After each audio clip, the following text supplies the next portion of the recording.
안녕하세요, 빌딩지연쌤입니다. 안녕하세요, 서현웅 마스터입니다. 안녕하세요, 이완 이사입니다. 저희가 오늘 이제 추석이 지나고서 필터뷰에 또 좋았다고 얘기도 많이 해주셔가지고 전문가로서 최근에 뭐 부동산 시장이나 이런 것들을 저희가 자유롭게 좀 토크하는 시간을 가져보려고 합니다. 추석 동안에 그 주에 미국에서 금리 인하를 했단 말이에요. 0.5 B컷을 했어요, B컷. 근데 그때 당시엔 제가 해외에 있었거든요. 해외에서 휴가 중이었었는데 그 기사를 보고 와, 이거 우리나라에도 이제 영향이 있겠다 하면서 귀국을 했는데 오히려 좀 이거에 대해서 빌딩 시장에 계신 분들이 이 내용을 다룬 분들이 없더라고요. 이걸 좀 한번 우리 또 얘기를 해보면 어떨까. 정답은 아니지만 저희의 생각 이런 것들 좀 얘기 드리고 싶습니다. 근데 굉장히 좋은 현상이잖아요. 그렇죠. 저는 B컷을 했고 연내에 한 번 더 인하를 할 계획이 있다 정도까지는 지금 발표를 한 거니까 대표님은 어떻게 생각하세요? 저는 이제 무조건 좋죠. 왜냐면 우리나라 지금 현재 기준금리가 3.5고 미국 기준금리가 5.5예요. 2% 정도가 차이가 원래 났었는데 거기서 0.5를 내린 거잖아요. 원래 미국하고 우리나라하고 이렇게 금리 차이가 많이 나면 안 돼요. 이러면 원화 가치가 떨어지거든요. 그리고 우리나라로 사람들이 투자를 안 해요. 근데 너무 이제 미국을 따라가게 되면 우리나라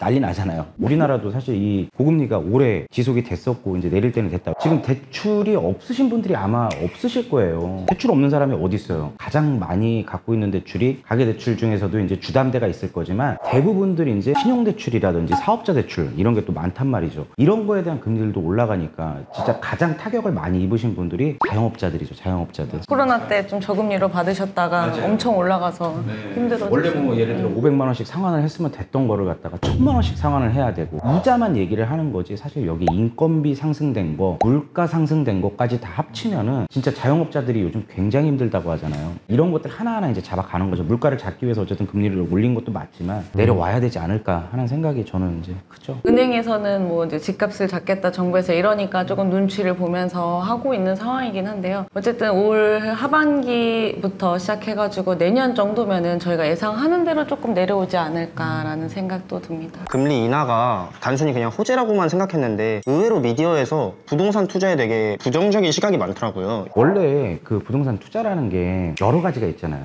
토지에 대해서 투자하는 것도 있을 수 있고 주거용 부동산에 투자를 하는 경우도 있고 수익형 부동산에 투자하는 경우도 있고 근데 저희 같은 경우는 이제 주로 빌딩을 다루고 개발업에 대해서만 다루기 때문에 저희 분야를 일단 얘기를 하자면은 개발하는 입장에서는 무조건 좋습니다. 거래가 활발하니까 매도자는 정상값을 받을 수 있으니까 좋은 거고 매수자 입장에서는 이자 비용이 적게 나가니까 좋은 장점이 있어요. 그리고 빌딩 매매 시장에서도 예를 들어 수익률이 3% 나오는 건물이야. 근데 이자가 실제로 받는 게 3%까지야. 훨씬 더 많은 수익을 얻을 수가 있거든요. 그러니까 이자가 떨어지면은 빌딩 매매 시장과 개발업 시장은 호황이 당연히 올 수밖에 없거든요. 그래서 이제 저희 쪽 분야에서는 이제 당연히 호재라고 얘기를 할 수가 있죠. 근데 이게 지금 미국에서 0.5를 내렸지만 우리나라가 실제로 내린 건 아니잖아요. 지금 현재 상황을 제가 정확하게 말씀을 드리자면은 0.5까지 B컷을 할 줄 몰랐어요. 해봐야 뭐 0.25 이렇게 해서 2번 정도 내리겠거니 생각을 했는데 한 번에 그냥 해버린 거야. 이러니까 지금 원래 이렇게 매수하려고 이렇게 알아보셨던 분들이 갑자기 중간에 붕 뜬 거야. 잠깐만 이거 한 번 또 내린다고? 지금 0.5를 내렸는데 또 내려? 그럼 잠깐 멈췄다가 떨어지면 이제 하겠다 이렇게 지금 바뀌어버린 거예요. 중간에 이제 완전 찐 고수분들은 이미 오른 상태에서 다 계약들을 해놓으셨고 아니신 분들은 지금 들고서 잠깐 기다리는 상황이 된 거죠. 잔금은 바로 하는 게 아니니까 시간이 있으니까 그걸 좀 또 반영하면 또 좋지 않을까 근데 생각. 많은 분들이 그렇게 생각을 안 하죠. 지금 자기가 지금 샀을 계약 당시. 때부터. 그렇죠. 거기다 매도자도 비슷한 심리잖아요. 맞아요. 금리가 떨어져? 금리가 떨어진다는 거는 시장 분위기가 또 올라올 거에 대한 기대 심리를 부추기거든요. 매수자들이 몰려드니까 그동안 이제 이런 부분들 때문에 거래가 안 됐어 생각하셨던 분들이 철회를 해요. 그런 부분들 때문에 이제 매수자들도 한 템포 쉬고 매도자도 한 템포 쉬고 올해 4분기가 이제 아마 그렇게 돌아가지 않을까 싶어요. 여기서 이제 저희의 의견을 말씀드리자면은 우리나라에서 실제로 금리가 내려갔다. 그리고 미국에서 한 번 또 내렸고 그 한 번 더 내려갔다. 이러면 진짜 급한 물건을 찾기가 어려워질 겁니다. 지금 사람들이 고민하고 있을 때 하는 게 저는 정답이라고 생각을 해요. 어차피 금리는 떨어질 거니까. 준비된 매수자들이라고 하면은 지금이 이제 시장이 전환되기 직전의 마지막 매수 타이밍이라고 저도 생각이 들어요. 그래서 사실 오늘 저희가 물건도 가서 하나 보고 왔거든요. 프로젝트를 진행해야 될 물건인데 저희 예령 이사 그리고 이은정 실장 그리고 이효원 이사에서 우리가 그냥 하자 차라리. 아 이거 얘기하셔도 돼요? 우리가 하자 해갖고 지금 뭐 하나 지금 검토하고 있는 게 있어요. 이거를 잔금할 시점이면은 지금보다 금리는 어쨌든 더 떨어질 거고 좋아 보이니까 좀 하자. 너무 좋아하더라고. 혼자 막 자금표 짜면서 대박입니다 그러면서. 너무 좋던데요, 대표님? 저희가 이제 현업에 있으니까 많이들 이제 분위기 어떤지 물어보시는데 3분기 분위기 상황은 금리가 떨어질 거 예상하고 조금 분위기가 그래도 활발해졌었어요. 지금은 또 분위기가 확 바뀌었어요. 물건도 잘 안 나오고 매수자분들도 이제 내년을 좀 바라보고 기다려야 되나 그러니까 이런 상황입니다. 그래서 약간 심리전을 하고 있는 상황. 맞아요. 심리전. 근데 저번에 말씀 주시기로는 지금 매매는 좀 활발한데 임대 시장이 살짝 주춤하다는 말씀을 하셨잖아요. 근데 사실 저희 일반적으로 생각하기에는 임대가 돼야 이제 매매 시장이 활발해야 되는데 매매 시장은 활발하고 임대 시장은 좀 침체돼 있는 이런 이유가 어떤 거라고 생각하세요? 일단 양극화예요. 양극화. 임대 시장, 임차인이 들어와야 된다는 거잖아요. 그럼 사업자가 들어와야 된다는 거예요. 자영업자, 법인사업자, 개인사업자 이런 분들이 들어와서 사업을 해줘야 된다는 얘기거든요. 근데 여기서도 양극화가 심하게 나눠져요. 잘 되는 데는 정말 잘 되고 이 밑으로는 그러니까 이 중산층 개념이 없어져 버린 그런 개념. 원래는 일반적으로 진짜 맛이 없지 않거나 혹은 아이템이 진짜 구리지 않는 이상은 일반적으로 다 돌아갔었어요. 근데 확실히 잘하거나 아니면 그냥 그 밑으로는 그냥 안 돼버리는 지금 그런 상황인 것 같아요. 말씀드렸다시피 사업자 대출 없는 사람이라든지 신용대출 없는 사람이라든지 이런 사업자 없어요. 그런 대출도 있고 그 다음 플러스 지금 미친 듯이 올라버리는 이 인건비 그리고 원재료값. 원재료라고 해서 꼭 우리가 이제 뭐 식당만 얘기를 하는 게 아닙니다. 어떤 업이든 간에 원재료라는 게 있는 거잖아요. 그리고 또 반대로 이게 또 소비해줄 구매 여력이 있어야 되는데 이 사람들도 이자 또 막 나가고 하잖아요. 버는 돈은 한계가 있고 나가는 돈은 점점 커져 있어. 김밥을 한 줄 사 먹어도 예전에는 4,000원이면 되는데 지금 막 6,000원이야. 이런 식으로 올라가 버리니까 돈은 한정적으로 버는데 나가는 돈은 크니까 소비를 다른 데다가 할 수가 없는 거죠. 그래서 이 사업자들이 지금 양극화예요. 잘 되는 데들은 확잘되고 그 밑으로는 진짜 안 된다. 안 되는 사람들이 많다 보니까 공실이 많을 수밖에 없는 거예요. 폐업을 한다던가 아니면 줄여서 간다던가. 근데 반대로 잘 된 곳들 보면은 좋은 자리에 들어가 있어요. 좋은 자리에. 이런 분들이 들어가 있는 임차 건물들 같은 경우는 공실이 나지를 않습니다.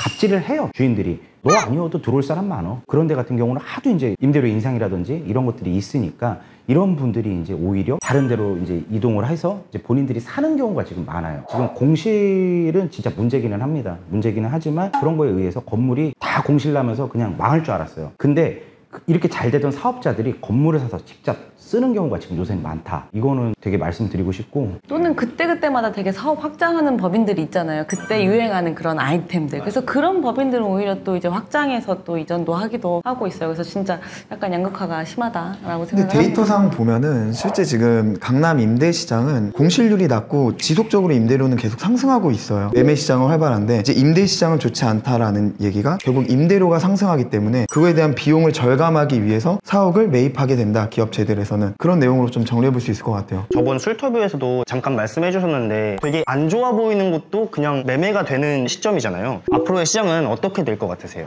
지금까지 고금리 시기에는 그게 이제 예금이라든지 채권이라든지 금융 자산 쪽으로 투자가 많이 이루어졌어요. 근데 금리가 떨어지게 되면은 이쪽이 재미가 없겠죠. 이미 만기가 돌아와서 중간에 회수된 돈들이 많습니다. 이 돈들은 금리가 떨어지면은 반드시 부동산으로 오게 돼 있어요. 당연한 겁니다. 이거는 진짜 제가 살아오면서 성인이 된 후로 5정권을 보면서 느꼈던 거예요. 그 수요가 아파트로 갈 수도 있고 뭐 이런 상업용 부동산으로. 그러니까 다 달라요. 부동산은 되게 광범위해요. 아파트 투자하실 분들도 계실 거고 상가에 투자하실 분도 계실 거고 오피스텔 투자하실 분도 계실 거고 저희처럼 빌딩 투자 혹은 빌딩 개발 이런 걸 하시는 분들도 계실 건데 어쨌든 중간에 뜬 돈들이 아마 이제 기다리고 있겠죠. 어디로 가야 될지. 근데 아파트는 규제가 너무 심해가지고 그런데도 이게 참 지역의 양극화죠. 이번에 원베일리가 30평대가 60억 최고가를 갱신을 했죠. 그러니까 좋은 데는 계속 잘 되고 약간 떨어지는 데는 계속 안 돼. 드리고 싶은 말씀이 어차피 돈 쓸 거 좀 무리를 하더라도 좋은 거 사라. 그렇다고 너무 영끌해서 사라고 말씀드리는 건 아닙니다. 내가 할 수 있는 한. 네. 저라면 그렇게 합니다. 영끌 해놓고 열심히 일하다 보면은 진짜 이 부동산이라는 거는 물리적인 시간이 필요해요. 최소 3년에서 5년은 봐야 돼. 그게 한 사이클이거든. 내가 뭔가를 샀으면은 오르든 내리든 일일비 할 필요가 없어. 딱 5년까지 봐보면 그 안에 살 수 있는 타이밍과 팔 수 있는 타이밍이 오거든요. 타이밍만 잘 보고 적당히 먹었으면 빠져야 돼. 저는 기사를 보면서 좀 이해가 안 가는 게 뭐 집값이 올라간다 하잖아요. 부동산 값이 올라는. 근데 사실 이게 물가 상승도 있는 거잖아요. 진짜 10년 전, 20년 전에 이 물가가 아니고 근데 그게 막 올라갔다고 이게 무조건 나쁘다 이렇게 얘기하는 건 좀 아닌 것 같습니다. 지금의 뭐 10,000원의 가치가 10년 전이랑 또 다르고 뭐 10년 후에는 지금의 10,000원 가치가 또 달라질 거기 때문에. 그러면은 다시 처음 질문했던 부정적인 미디어 그런 걸 보고 약간 긴가민가 하는 예비 투자자분들이 있을 것 같은데 마지막으로 한 말씀 해주시면은 망설일 필요가 필요가 뭐 있나요? 내가 준비가 돼서 내가 필요해서 사면 사는 거고 필요하지 않으면 안 사면 되는 거예요. 예를 들어 언론에서 지금 더 떨어질 옛날에 거다, 하락론자분들 혹은 뭐 더 많으셨잖아요. 올라갈 거다. 반발은 무조건 존재해요. 근데 누구 말을 듣고 하기보다는 내가 지금 필요하면 사는 거고, 아니다 더 나중에 사겠다고 나중에 사면 되는 거야. 누구 말 듣고 샀다가 그 사람 원망할 거 아니잖아요. 그 사람이 책임져 주는 거 아니잖아요. 저는 제가 필요해서 항상 모든 거를 샀지, 내가 필요해서 내 집을 샀고, 내가 필요해서 땅을 사서 건물을 올렸고 팔았고, 내가 필요해서 내 사옥을 샀고, 근데 그 결과가 누구한테 탓할 거야? 정보가 너무나 지금 다 많은 시대잖아요. 정말 많은 사람들이 얘기를 해서 좀 헷갈리실 수도 있는데 정확한 내 방향성과 목적을 좀 기준을 잡고서 연구를 해보신다면 좀 좋은 선택을 할 수 있지 않을까 생각을 합니다. 왜 사야 되는지를 생각해 보세요. 투자는 소신껏. 그리고 제가 이제 여러분들 앞에 이렇게 유튜브에 이제 지금 나온 게 한 2년 정도쯤 됐습니다. 저는 무조건 사라고 하지는 않았었어요. 근데 제 영상을 다 뒤로 돌아가서 보시면 아시겠지만 남들 안 할 때 해야 됩니다. 제가 자꾸 말씀드리는 게 남들 안 할 때 하면은 최소한 싸게 살 수 있습니다. 골라서 살 수가 있어요. 그런 시점에 매수를 하고 몰릴 때 파세요. 단순합니다. 제가 늘 말씀드립니다. 그리고 여러분들 오늘 이 영상을 꼭 기억해 놓으시고 내년 한 2분기만 되면은 어떻게 바뀌는지 한번 또 보시면은 또 재밌을 겁니다. 저장해주세요. 오늘 영상 박제해 주세요.